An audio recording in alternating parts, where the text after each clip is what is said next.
Hello students. तो आज हम करने जा रहे हैं converse of basic proportional theorem. Basic proportional theorem हम कर चुके हैं। जिन बच्चों को वो करनी है वो मेरे इससे पहले वाली वीडियो में जाकर देख सकते हैं और बहुत अच्छे से एक्सप्लेन किया मैंने। थोड़ा वीडियो बड़ा भी बन गया इस चक्कर में, बट इट्स ओके। आप लोग को समझ आई तो बहुत अच्छा होगा, ठीक है। और उसमें मैंने ट्रिक भी बताया है लिखने का कि हमें कैसे लिखनी है। तो आज हम करते हैं कन्वर्स ऑफ बीपीटी, मतलब बिल्कुल उसका उल्टा। जो गिवन था वो टू प्रूफ है और जो टू प्रूफ था वो गिवन है, ठीक है। तो करते हैं। इसमें हमें क्या है, if a line divide any two side of a triangle in same ratio. क्या दे रखा है कि एक ट्राइंगल है, ट्राइंगल हमने ले लिया एबीसी, ठीक है। If a line divide any two side, दो जो साइड्स हैं इसकी उनको एक लाइन डिवाइड कर रही है in same ratio, same ratio में, ठीक है। The line must be parallel to third side. तो हमें उस लाइन को थर्ड साइड के पैरेलल प्रूफ करना है। तो वो हमने क्या किया, गिवन में हमने ले लिया ट्राइंगल, हमने एबीसी ले लिया है और वो जो लाइन है यहाँ पे लिख दिया मैंने, cut the line D E, cut the line A B and A C at D and E, ठीक है। यहाँ पे एक जो लाइन ली है वो डी और ई पे कट कर रही है, ठीक है। इसकी सच दैट रेशो हमें इक्वल दे रखी है, A D upon D B, A E upon E C. Basic proportional में हमने इसे प्रूफ किया था, ठीक है। और to proof the line must be parallel to third side, यानी जो लाइंस इनको रेशियो में डिवाइड कर रही है जो लाइंस को, वो थर्ड साइड के पैरेलल होगी। तो कौन सी लाइन कर रही है, बीसी कर रही है, ए बी कर रही है, डीई कर रही है। तो यानी कि जो डीई है वो पैरेलल होगी थर्ड साइड के। बाकी दो साइड ए बी और एसी को तो ये कट कर रही है, तो थर्ड साइड कौन सी बची, बीसी। तो ये बीसी के पैरेलल है, ये हमें प्रूफ करना है, ठीक है।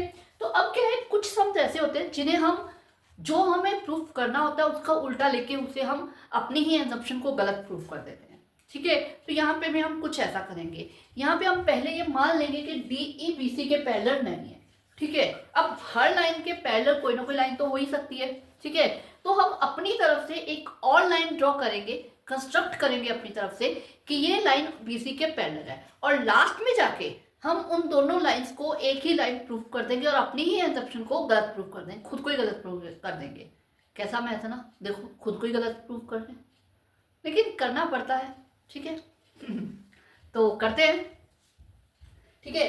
पहले हमें इसमें करनी है कंस्ट्रक्शन। मैं जैसा कि मैंने बताया कि हम मान लेते हैं डीई उसके पैरेलल नहीं है, तो हम कोई और लाइन पैरेलल लेते हैं। लेट, क्या लेंगे हम, डी से ही एक और लाइन ड्रॉ कर लेते हैं, डी एफ, जो कि हम पैरेलल ले लेते हैं बीसी के, ठीक है। Let a line through D, that DE parallel to BC, ठीक है, ले लिया। Which cut the line AC at F, okay, clear. ये हमारी कंस्ट्रक्शन होगी। अब हम करेंगे क्या, हम सारा सम सॉल्व करके लास्ट में हम F और E को एक सेम पॉइंट प्रूव कर देंगे, ठीक है।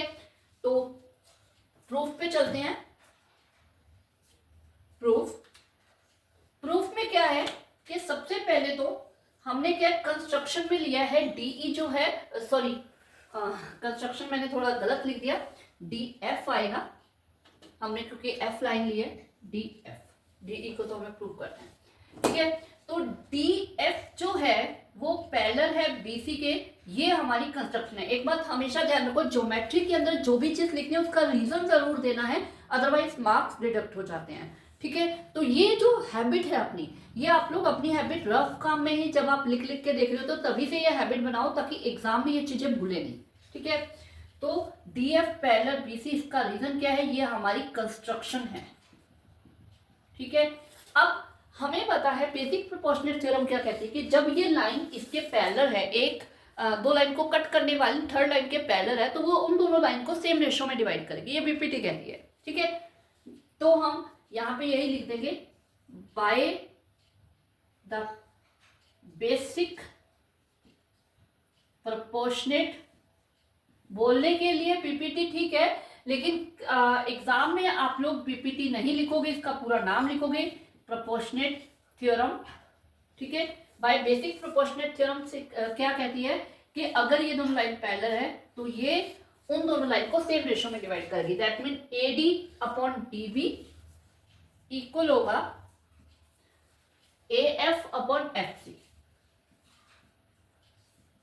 क्लियर, ठीक है। इसे हम इक्वेशन 1 नाम दे देते हैं, ओके। लेकिन हमारे पास गिवन में क्या पड़ा है, गिवन में हमारे पास एक और रेशियो पड़ी है, हम उसे ले लेते हैं। But AD upon DB equal है AE अपॉन EC। क्यों इक्वल है ये, क्योंकि ये चीज हमें गिवन है, ठीक है। ये है गिवन, मैंने पहले ही बोला ना, आपको हर चीज का रीजन जरूर देना है। और इसे हम सेकंड क्वेश्चन ले लेते हैं। अब आप एक चीज देखो, यहाँ पे पूरा अपना कैमरा लेकर आओ, ठीक है। ये जो AD अपॉन DB है ये AF अपॉन FC के भी इक्वल है, और AD upon DB AE upon EC के भी इक्वल है, ये दोनों के इक्वल है, ठीक है। तो ये दोनों आपस में इक्वल हो जाएंगे। एक्सियम याद है ना, एक्सियम याद है ना कि अगर सेम चीज के इक्वल है दो चीजें तो वो आपस में भी इक्वल होंगी। तो यहाँ पे हम लिख देते हैं from 1 and 2 AF upon FC equal होगा AE अपॉन EC के, ठीक है। अब बहुत से बच्चे खुश हो जाएंगे ये तो कंप्लीट हो गया, लेकिन यहाँ पे सम कंप्लीट नहीं होता है, अभी हमें और भी बहुत कुछ करना है। तो हम एक लाइन लगा लेते हैं। ये जो रेशियो है इस रेशियो को मैं दोबारा यहाँ पे लिख लेती हूँ एक बार, इक्वल है AE अपॉन EC के। अब हम क्या करेंगे, इन दोनों में दोनों तरफ 1 ऐड करेंगे, एडिंग 1 बोथ साइड, +1 +1। अब क्या है, आपको दिख रहा है कि ये एक फ्रैक्शन है, ये भी एक फ्रैक्शन है, भले वो अल्फाबेटिकली है लेकिन है तो फ्रैक्शन। अब फ्रैक्शन में हम एडिशन कैसे करते हैं, एलसीएम लेके, तो यहाँ पे भी हम एलसीएम लेके, इस 1 का मतलब है इसके अपॉन 1 है, तो एलसीएम आ जाएगा FC इंटू 1 यानी कि FC, ठीक है।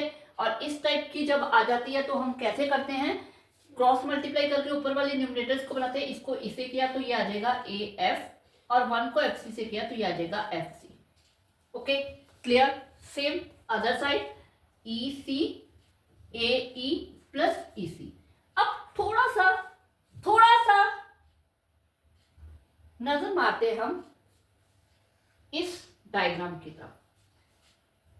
AF plus FC, AF plus FC ये AC बन जाएगा पूरा, ओके। इसी तरह AE प्लस EC ये भी AC बन जाएगा। अब आप देख रहे हो AC दोनों सेम सिचुएशन पे दोनों तरफ कट हो जाएंगे, तो आपके पास क्या बच जाएगा, 1 upon FC is equal to 1 upon EC। अब हम इसे रेसिप्रोकल कर देते हैं, उल्टा कर देते हैं, FC अपॉन 1 इक्वल है EC अपॉन 1, यानी कि ये दोनों इक्वल आ गए, लेकिन सम अभी भी कंप्लीट नहीं हुआ। अब हम क्या करते हैं, इस EC को इधर ले जाते हैं, और जब हम किसी को दूसरी साइड से लेकर आते हैं उसका साइन चेंज हो जाता है, ठीक है।